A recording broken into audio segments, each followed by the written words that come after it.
नमस्कार, मी Vitthal Bhadmuke. News 24 Maharashtra live मध्ये आपलं सर्वांचं स्वागत आहे.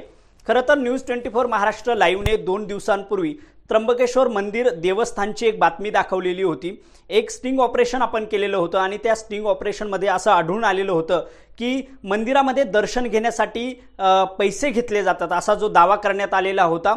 त्यावर आता मंदिर देवस्थान ट्रस्टने एक खुलासा केलेला आहे. तो नेमका खुलासा काय आहे तो आपण बघूयात. नमस्कार. त्र्यंबकेश्वर देवस्थान ट्रस्ट तर्फे जाहीर खुलासा करण्यात येत आहे की परवाच्या दिवशी जे काही sting operation news Maharashtra live 24 यावरती जे लाईव्ह स्टिंग ऑपरेशन करण्यात आलं त्याचा देवस्थान ट्रस्ट विश्वस्त व देवस्थान ट्रस्ट मधील कर्मचाऱ्यांचा कुठल्याही प्रकारचा संबंध नाही. या संबंधामध्ये देवस्थान ट्रस्टनी 1 महिन्याभरापूर्वीच पूर्ण गावामध्ये जाहीर फलक लावले. त्या फलकावरती देखील आम्ही हे आवाहन केलेलं आहे की तात्काळ दर्शन व्हावं व याकरता कुठल्या आशयाचा बोर्ड लावलेला आहे ते देखील मी आपणास वाचून दाखवतो की त्र्यंबकेश्वर देवस्थान ट्रस्ट कुठल्याही प्रकारचे तात्काळ दर्शन घेण्यासाठी एजंट, गाईड, दलाल व इतर कुठल्याही व्यक्तींची नेमणूक करण्यात आलेली नाही. तरी भाविकांनी अशा कोणत्याही व्यक्तींशी प्रभू त्र्यंबकराजांच्या दर्शनासंबंधी आर्थिक व्यवहार करू नये. केल्यास या संबंधीवरील कोणत्याही गैरप्रकाराची जबाबदारी श्री त्र्यंबकेश्वर देवस्थान ट्रस्ट स्वीकारणार नाही.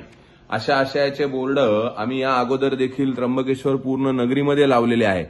तरी देखील परवाच्या दिवशी जो प्रकार घडलेला आहे त्याचा आम्ही जाहीर निषेध करत आहोत व या संबंधी पोलीस स्टेशनमध्ये तक्रार अर्ज दाखल करत आहोत व त्याची पोलीस स्टेशनद्वारे सर्वप्रमाणे शहानिशा करावी व त्याच्या मुळापर्यंत पोहोचून संबंधितांवरती कारवाई करण्याचे आवाहन आम्ही त्र्यंबकेश्वर देवस्थान ट्रस्टतर्फे प्रशासनाला करत आहोत. जय त्र्यंबकेश्वर. त्र्यंबकेश्वर मंदिर देवस्थान ट्रस्टने जो खुलासा केलेला आहे त्यामध्ये त्यांनी म्हटलेलं आहे की देवस्थान ट्रस्टचा आणि आमच्या कर्मचाऱ्यांचा यामध्ये कुठलाही संबंध नाहीये. तसेच आम्ही एक सूचना देखील महिनाभरापूर्वी जारी केलेली आहे आणि त्याचे जे फलक आहेत ते आम्ही त्र्यंबकेश्वरमध्ये लावलेले आहेत. त्यावर असं लिहिलेलं आहे की श्री त्र्यंबकेश्वर देवस्थान ट्रस्टतर्फे कुठल्याही प्रकारचे तात्काळ दर्शन घेण्यासाठी एजंट, गाईड, दलाल व इतर कुठल्याही व्यक्तीची नेमणूक आम्ही केलेली नाहीये. तरी भाविकांनी अशा कोणत्याही व्यक्तींशी प्रभू श्री त्र्यंबकेश्वराच्या दर्शनासंबंधी आर्थिक व्यवहार करू नये.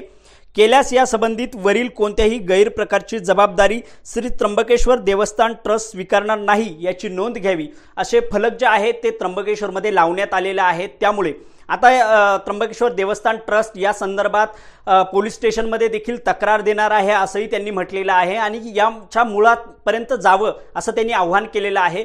कारण आम्हाला देखील वाटतंय, त्यांचं मत आहे की आपण बघितलं ते जगभरातून त्र्यंबकेश्वरमध्ये भाविक येत असतात, दर्शनासाठी येत असतात आणि त्यांची पण कुठल्याही प्रकारची दिशाभूल होऊ नये असं ट्रस्टचं मत आहे.